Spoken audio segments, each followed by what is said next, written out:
예. 저는 지금 서구에서 중학교, 고등학생을 키우고 있는 학부모고요. 정말 일반 시민의 질문입니다. 어려운 질문 아닙니다, 총리님.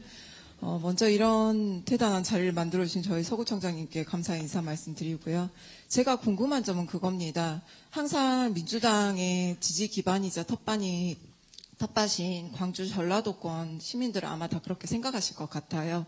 그러니까 이번 정부 말고 윤 정부 때도 정말 저희들이 합심해서 이재명 대통령을 지지했으나 어떻게 해서 윤 정부가 구성이 됐잖아요. 그때마다 저희가 느끼는, 그리고 제가 느끼는 상실감은 매우 컸습니다.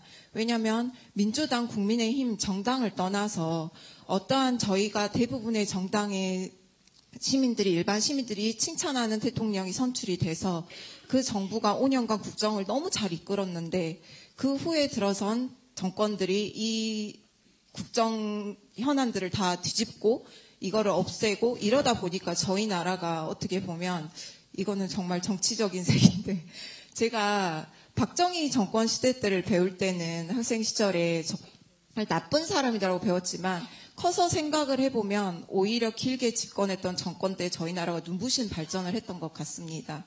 역대 대통령들의 국정 현황을 보면 제 기준에서는 현 정부가 제일 잘하고 있습니다. 하지만 5년 뒤에 끝나고 났을 때 또다시 정권이 바뀌었을 때 저는 그 시점이 윤 정부 때를 만나서 너무 깊은 무력감과 좌절감을 느꼈기 때문에 이러한 문제점을 해결할 수 있는 것을 정치권에서는 좀 생각을 하고 계시는지.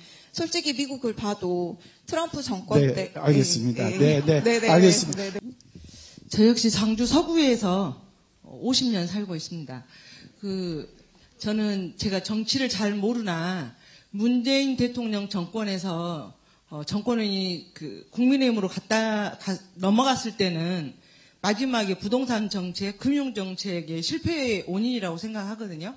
근데 이번에 우리가 민주당이 다시 정권을 창출했을 때는 윤석열 정권에서 부동산 정책도 또 탄핵도 있었지만 여러 가지 그런 기대 심리가 있어서 국민의힘이 지지를 받아서 대통령이 당선이 됐는데 거기에 기대치에 못 미쳤어요. 사실은 아까 지표상에서 올해 3월 달부터 탄핵되는 시점부터 또 이렇게 수준이 좀 사는 형편이 좋아지셨다 했는데 그거는 또 뭐냐면 민주당에 대한 기대가 커졌거든요. 왜? 국민이 잘 먹고 잘 살게 해줄 거라는 기대가 늘어났는데 사실 지금까지는 그 기대에 아직은 특별한 정책이나 대안이 없다라고 생각합니다. 그 인구가 지금 못 늘어나고 있는 상황에서도 육아정책, 노인복지보다는 이제는 국가가 아이들을 키워줘야 되거든요. 광주에서 태어나서 광주를 안 떠나고 살 수 있는 광주를 정부에서 어떤 정책으로 지켜주실 건지 그것도 궁금합니다. 제가 말씀드리고 싶은 거는 지금 이재명 정부에서 국정 운영은 너무 잘하고 있어요. 역대 대통령 최고입니다. 그런데 문제는 광주 호남은 민주당 텃밭입니다. 그럼에도 불구하고 막대기만 꼽으면 그리고 인맥으로 아무 능력 검증도 안 받고 공천 잘 받기 위해서 유령당원 이렇게 조직해서 되는 시, 구, 도 의원이 태반입니다. 그래서 그런 것을 걸러내기 위한 민주당 자체 내의 어떤 계획이나 조직 이런 거가 저희 당원으로서는 보이지 않아요. 그래서 굉장히 광주시당에 대한 불만도 조금 높고요. 현재 민주당에 대한 불만도 대단히 높습니다. 호남에서는. 알겠습니다.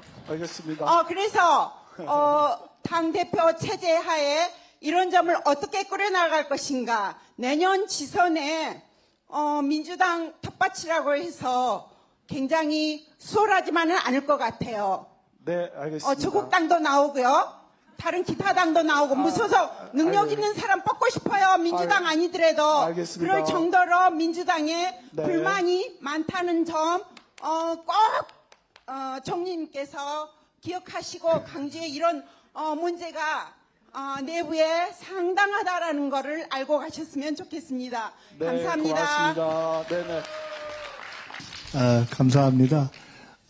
더 많은 분들의 질문 내지는 말씀을 듣고 또 그에 대해서 저도 이렇게 대화를 하고 그러고 싶은데 시간이 제약이 있어서 일단 세 분의 말씀을 듣고 그에 대해서 또 답변 드리는 것으로 그렇게 하겠습니다. 우선 제가 민주당원이죠. 근데 제가 지금 국무총리거든요. 국무총리는 이 다른 공무원들과 함께 정치적 중립을 하게 되어 있습니다. 그래서 제가 가끔은 국회에서 예를 들어 의원들의 질문에 대해서 답변을 할 때도 머릿속에서는 또 가슴속에서는 뭔가 막 요동을 치는데 그래도 제가 아우 착하게 이야기해야지 이렇게 생각할 때가 많습니다. 지금 말씀을 하실 때 담겨있는 여러 가지 걱정, 애정, 또 마음 이런 것에 대해서 충분히 짐작도 가고 또 다른 환경, 다른 상황, 다른 시간에서라면 조금 더 편하게 이렇게 저렇게 말씀드릴 수도 있을 것 같은데 지금 제 입장에서는 그에 대해서는 충분히 말씀을 듣는 것으로 이해하시죠? 이렇게 해야 될 것 같습니다. 그리고 아까 두 번째 말씀 주신 그 아이들을 키우는 문제부터 시작해서 여러 가지 주신 말씀은 사실은 이제 정책으로 들어가면은 굉장히 여러 가지 이야기를 할 수 있겠지만은 그 중에 한 가지만 딱 짚어서 말씀드린다면은 아까 처음에 여기 보니까 그것은 이제 제가 준비했던 것은 아닌데 지방이 살아야 나라가 산다 이런 얘기가 있었던데 이게 정말 그렇죠. 너무 걱정이 되는 상황이 지금 되어 있는 것이거든요. 지금 더구나 광주 같은 경우가 지금 인구가 줄고 있죠. 그리고 제가 얼마 전에 확인해 보니까 그 중에서도 특히 젊은 층이 지금 나가고 있는 거잖아요. 이 문제를 해결해야죠. 제일 중요하고 제일 큰 문제가 아닐까라고 생각이 됩니다. 광주에 있어서 젊음이 이곳에서 일할 수 있는 기대와 희망을 갖게 하는 것. 이것을 그동안에도 늘 이야기해 왔던 문제지만 그냥 늘 이야기해 왔었기 때문에 그런 차원에서 어떤 대책을 생각할 기회는 너무나 절박한 문제가 돼버린 거죠. 저희들이 지금 생각하고 있는 국가 전체의 경제적 활력을 다시 살리는 문제와 함께 광주에 아까 말씀드렸던 그냥 단지 예산을 늘린다 이런 차원을 넘어서서 미래에 대한 기대를 담을 수 있는 그러한 어떤 씨앗을 심고 살려내는 일을 집중적으로 하지 않으면 안 되는 것이죠.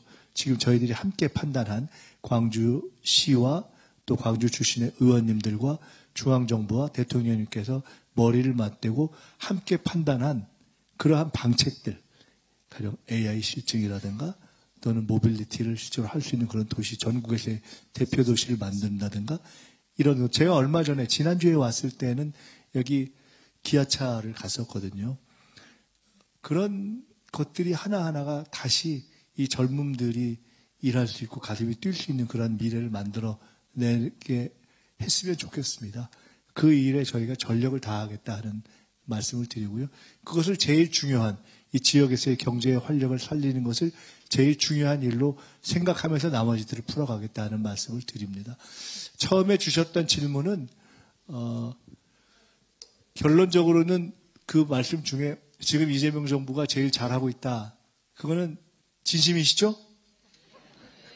저희가 진심이자 응원이자 격려의 말씀으로 받아들이고 지금 이 정부에서 일을 맡은 대통령님이나 또는 저희 같은 사람들이 그러한 어떤 민주주의의 성과 또 이 우리 사회가 바로 가는 것이 다시 퇴행하지 않도록 바로 갈 수 있게 하는 것을 5년 이후의 문제를 현재 저희가 법적으로 책임질 수는 없죠. 5년 이후에 또 그때의 국민의 선택이 있는 것이니까요.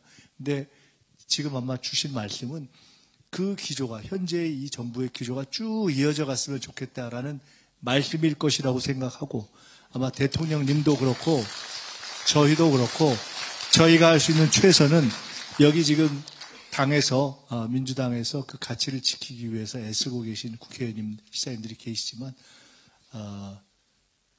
저희 입장에서는 이 국정이 성공할 수 있도록 전력을 다하는 것이 아마 그 말씀에 답하는 저희들의 의무이다 생각하고 더 열심히 하겠다는 말씀을 드리는 것으로 답을 대신하겠습니다. 감사합니다.